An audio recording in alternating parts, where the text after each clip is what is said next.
As mayor, I think one of the first things that we have to do is make sure that the people feel comfortable coming back down to City Hall again. I think that that has been an issue with this current council.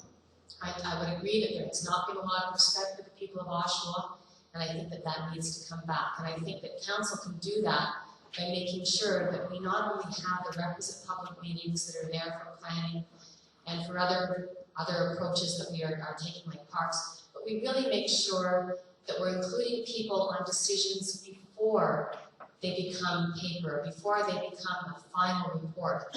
And that's the kind of inclusive thing that I would like to see the people be involved in. I'd like to see planning meetings for something like Local 128 extend to roundtable meetings where you can end up hearing people's comments and find out what their comments are as opposed to in a formal council meeting, where that means that the plans and the report from staff are already there and the report recommendations are already there. The same thing with parks.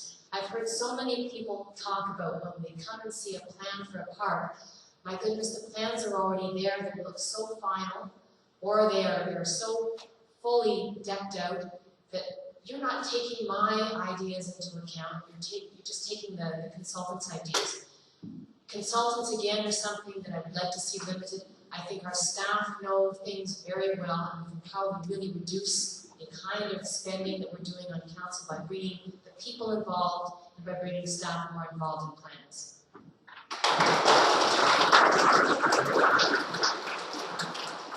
Something that you learned from the Heritage Day, Bob? I'm just curious because certainly.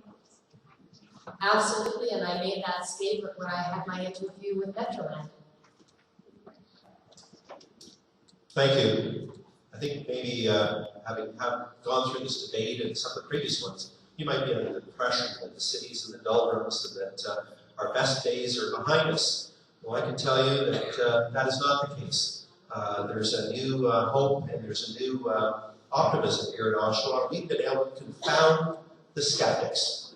I remember when we were suffering through the bad news with GM. I remember people predicting we would be rolling up the sidewalks. It didn't happen.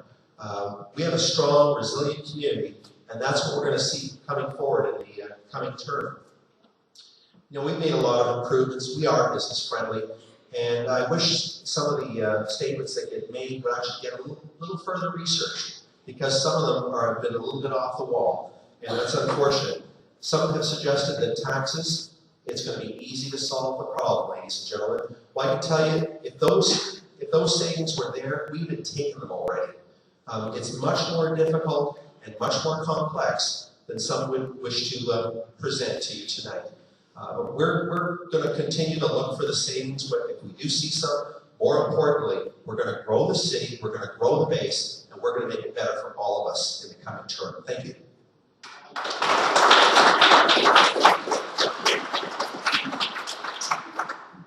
This election is about creating a team on council that will go forward and sell the message of this city on the world stage. This is about a city that's gone through transition, but the automotive industry will be here forever. But we've got new businesses coming here, and how do we celebrate it? How do we get our message out on the world stage? We do that through the internet, we do that through the people in our community, and we go out and we sell what we can be, not what we are. The city, the stars are aligned for a second renaissance, equal to the day that R.S. McLaughlin got his first building permit. That time is now. And what you need is you need someone running this city with a council that's willing to work together to take us where we should be, not where we've been. When I was first elected, the first meeting I went to, half a council was suing the other half a council, and the ex-CAO of the city was suing the city. And quite frankly, that should have never been allowed to happen. By the way, that cost you $500,000. You've got a chance here on election day, with an election at large, to go out and vote and put a group of new people, and there'll be at least 5. So there's hope for this city, ladies and gentlemen. And on election day, vote John Henry for mayor.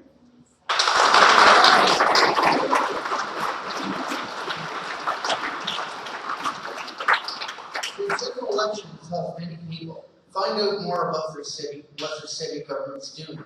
It's a shame it's taken so many years to find out about this.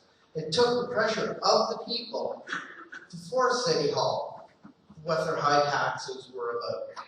Where were they when they decided to build a new city hall? Who here did they talk to about spending $15 million? No one was there. If that was before this election, I guarantee you that $15 million city hall would have never been built. $4 million would have been spent to help the seniors out. I think we have a bright future in Oshawa. We can look forward. We have a great city and great people here, but we have to keep moving forward. This is a great start.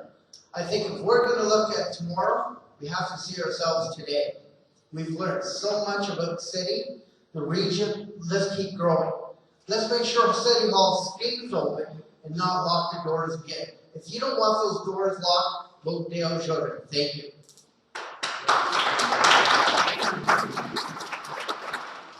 Yes, it's true. We have a great city with great people.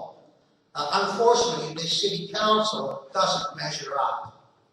The Oshawa City Council is muddling along from one problem to another, from one conflict to another, from one oversight to another, from one wasted bin of tax money to another, from one misjudgment to another, from one story of politicians' entitlements to another.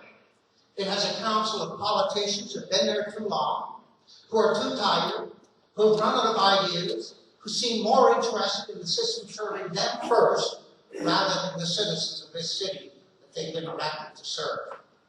I have a giant and progressive vision for this city. I want to lead a team of new faces that restores new respect for this city, that restores new hope, that restores new dreams, that restores new confidence, that restores new pride, that restores new responsibility, new openness and transparency, new accountability, and new care for your tax dollar.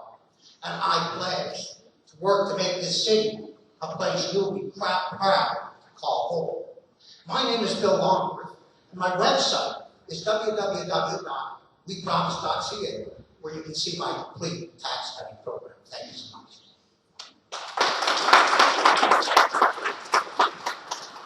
Thank you. We've spoken about the many challenges and opportunities ahead for our city. The past 4 years have been especially wrought with challenges, and I responded by voting or advocating against up to $70 million in spending, including City Hall and the demolition of the Civic. We must get our Civic House in order, and I know tools like ISO, zero-based budgeting, and 4-year planning will help get us there. There are great challenges changes on tap for us, but we must be ready for them, and my job as your mayor will be to ensure that we are. I will ask the next council to end entitlements because symbolism is important. We must be ready for a great new waterfront that will design together for recreation, smart housing, environmental, and even mini commercial zones in a marina. And for the new GO train stop at Ritson at the edge of our downtown and the commercial and residential opportunities that it will bring. Our downtown will continue an upward trajectory and of course the expansion of our post-secondary institutions. Like all successful cities, we will look to other cities to adopt what has worked for them so that it's not so far in the distant future that they'll be looking to us. I'm not afraid to succeed on your behalf. I have the energy, the tenacity, and the guts to do the right thing when that's necessary for the people of Oshawa. I have strong experience on council, in business, and in the community. So on October 25th, please vote Louise Parks. Thank you.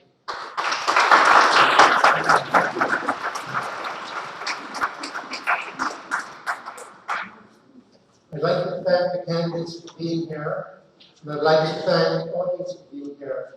And in 2 weeks, we'll be going to the polls. It doesn't stop there. You have to remain involved with the city.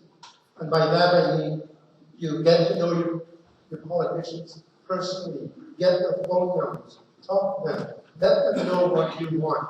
And there's been lots of talk about the politics. I firmly believe that will happen. But you have to remain involved. The elections are only the start. The hard work is out. And once again, thank you to the candidates. I appreciate you.